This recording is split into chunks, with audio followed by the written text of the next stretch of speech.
What's going on, Soul Tribe? I salute the divinity in you, and welcome to my channel, Alchemist.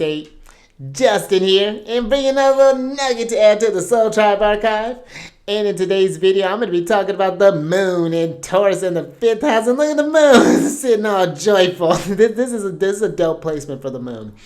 Now, when we talk about the moon, this is your luminary, one of the luminaries. This is one of your lights. And the nature of the moon is to nourish. This is how you nurture the body, how you feel safe in this vessel. This is just the things that just help you feel just comfortable in this body, things that help you grow. And think about it, when people are coming to meet you, one of the first few things that they want to know, what's your sun, what's your moon, and what's your rising. So the moon is a very important one, especially if you happen to have a night chart. The moon is going to be the sect lord or the sect leader of that chart. So the moon is going to be very, very important for you. Then you get into Taurus. Taurus is ruled by the lovely Venus, and they are the fixed earth sign. They're feminine in nature, so there's a receptivity that comes with Taurus. And what I find with Taurus is that Taurus has this ability of creating things of just long-lasting beauty, whether that be through their music, whether that be through their art, whether that be whatever they're doing. Like Taurus they have this stamina, this creative perseverance that whatever they set their mind to, when they get that vision, they can build it and they can nurture it. And just like this is when I like to think of Taurus as just like the farmers. They really know how to just create just lush and just love Taurus energy. And then you get into the 5th house. This is the house that Venus rejoices in traditional astrology, but it's the house of good fortune. And this could be the house of like your creative pursuits. This could be the house of children, the house of just like desires and just kind of pleasures. This is a very kind of beneficial house here. Now, when you combine all of this stuff here, one thing to keep in mind, you'd be a Capricorn rising by whole sign. And two, this is one thing that, the moon is going to be responsible for your 7th house. So those that house of marriage and partnerships, that's going to flow to this house. And so when we're combining all of this, the moon after Cancer, this is where the moon is most celebrated in Taurus. This is where she finds her exaltation. So the moon is very strong here.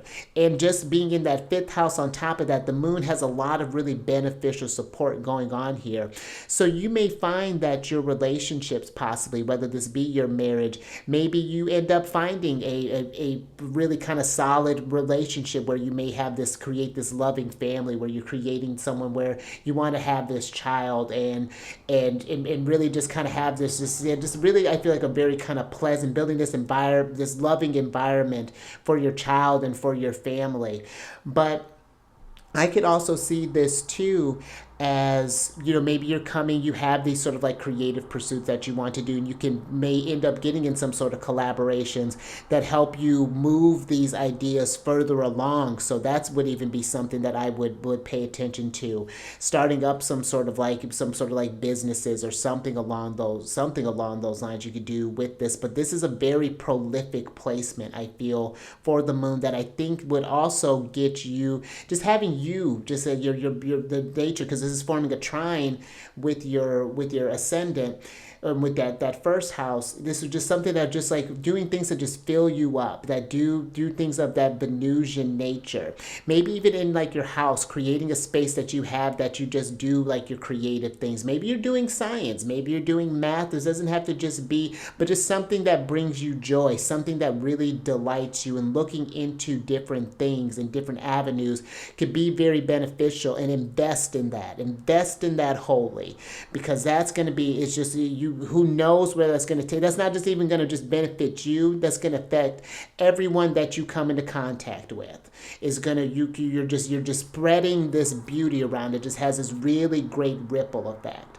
So that's another thing that I could see this placement coming down. And of course there could potentially be some challenges, if maybe if maybe the moon is receiving some sort of like harshness from Saturn, or if this is a night chart and is receiving like maybe an opposition or a square from Saturn, or if maybe even if Mars is doing something, this may be just like maybe a call for action to kind of do these endeavors, to not just sit there and just have all this stuff and not really like kind of doing, you know what I mean, having all these natural gifts but not doing anything with it. That may be where Mars kind of pushes you a bit. But otherwise, unless there's something else going on, the moon had to be getting like, the moon is very strong, well placed here.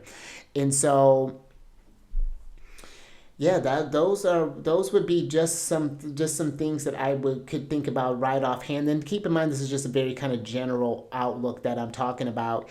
And if you have this placement, if you know someone who has this placement, I would love to hear how you're working with this energy. What are some things that you're creating, and and if not creating, let's get on that. Let's exchange some ideas. Let's get you inspired and think about what are some things that you want to invest in and build for the long haul, because you could leave behind just this great legacy, whether it's be your creative work or maybe even your child. Maybe you happen to invest that you help them invest in their dreams. They're inspired by how you work, and then you're just creating just a whole this is just a whole thing. So maybe one thing I could see that I want to maybe a little caveat here would just be about like overindulgence. I feel maybe with the moon, it's maybe especially if like Venus is maybe in like an opposition or something like that, I could be maybe having too much of like a good thing, possibly. It would just depend on what the rest of the chart is doing. So that would be just kind of like one thing that I would just kind of be mindful of there. But otherwise, yeah, this is a solid place for the moon. But yeah, if you have this placement or know someone who has this placement, leave a comment down in the description box below, and then share with us what you're doing with these amazing gifts, this amazingly placed moon. But until next time, keep raising that consciousness and that vibration through the roof to the moon. And I will catch you. Come over to my other channel, Alchemist Dave. We talk about I talk about lunar shenanigans or Alchemist Dave. You're already here. To the Chariot friends, I do talk about lunar shenanigans there. But I'll catch you on the next one later.